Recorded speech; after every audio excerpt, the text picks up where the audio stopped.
Good afternoon, everyone. This is the mom of two, wife of one. It is August 11th, 2015, and today's topic is back to school. Yay! Exciting. I'm sure all the parents out there are just itching and waiting for their children to go back to school if they haven't gone back to school already. Where I am, my child does not go back to school until August 31st. I don't know why it's so late, but whatever. And one thing that I started last year was a mommy son back to school shopping trip. When my son went to school last year, he went to kindergarten, and it was his first year going to public school with a lot more children, and I was very nervous for him that he was going to be so overwhelmed with going to different classes for different things and just having all these other students around him.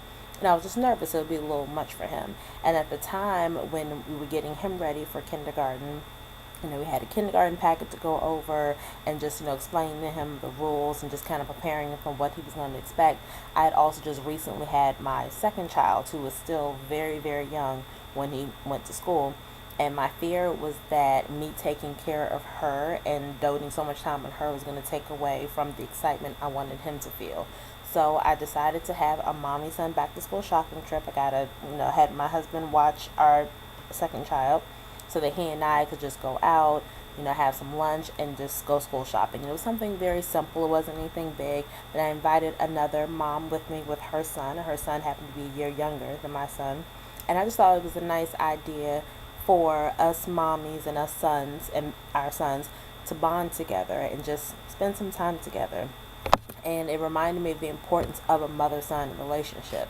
My son and my second child, my daughter, are 5 years apart. So for 5 years, it was just my son.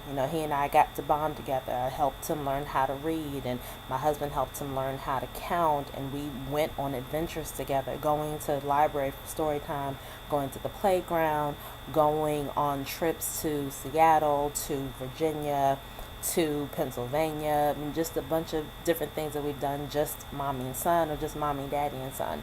And I didn't want him to think that things were going to be that much different with a younger sister in the house, that he was going to be neglected and wouldn't have time with his mommy anymore. And I like the idea of it just being mommy and son as opposed to daddy and son, because I feel like it's such a big responsibility for me as a mother raising a young man. Not only am I responsible for teaching him how to treat women, I'm also responsible, at least in my head, to provide an example of what he should look for in a wife. He shouldn't marry someone exactly like his mother, but I know that I want to exemplify certain character traits that every wife should have and that hopefully his future wife will have. I want to show him someone who is honest, somebody who works hard, someone who is supportive of her husband, someone who's not afraid to show affection to her husband, someone that puts her husband and her children first and makes sure that their needs are taken care of, and someone who's not afraid to stand up for herself and stand up for those that she loves. So I started the back to school shopping trip last year, and like I said, I had another mom and son with me.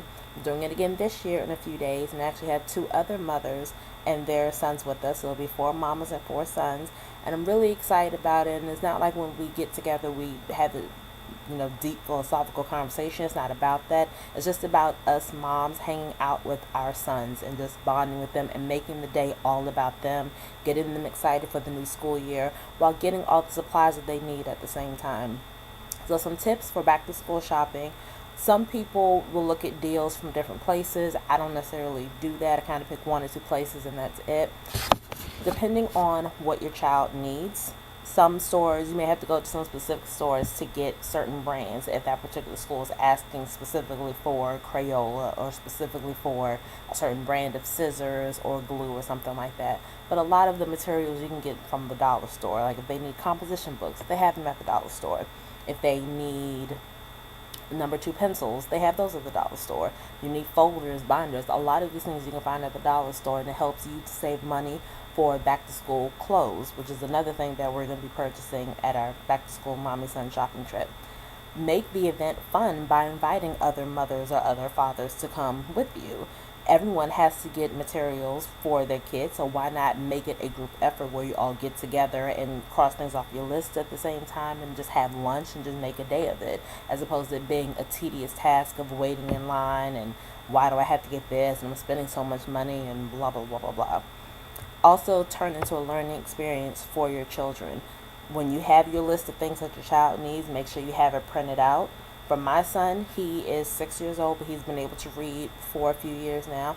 But I still will have the list with me, and I'll probably give it to him and have him read off the things that I need to give him. And so it's going to be his job to not only practice reading out loud, but also to practice looking for things himself. So when we go to the store, he's going to look at the aisles to see what's available in each aisle, to see where to go to get his supplies.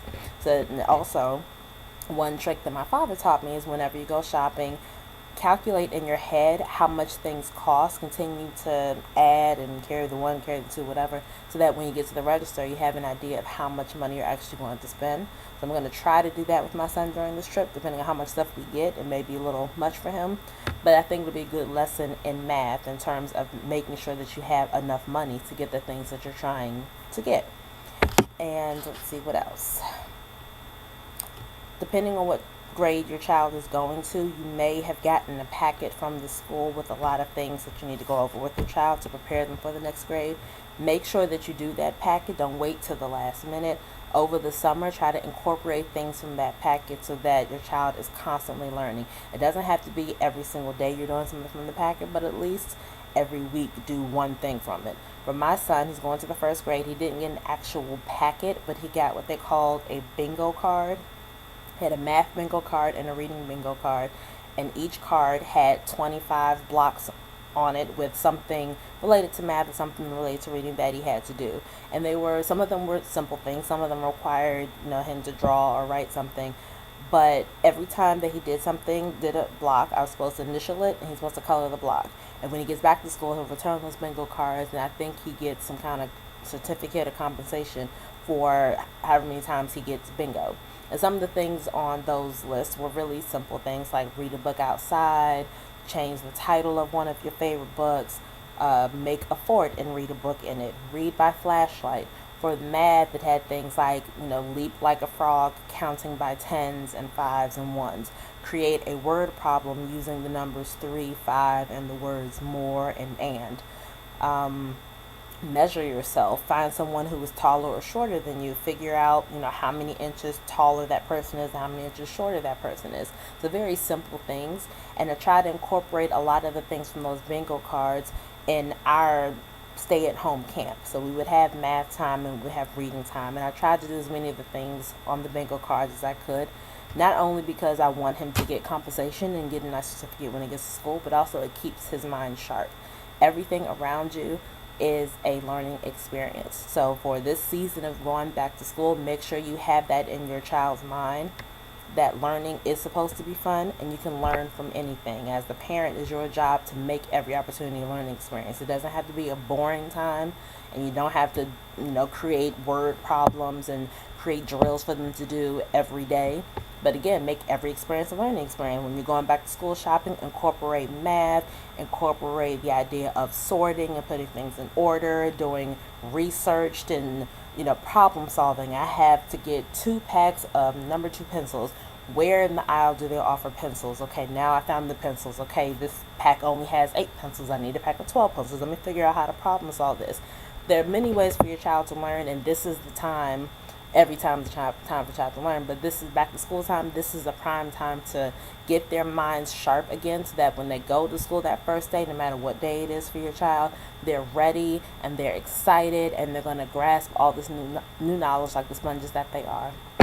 So hopefully your back to school shopping goes great. Hopefully the first day of school is great for your children.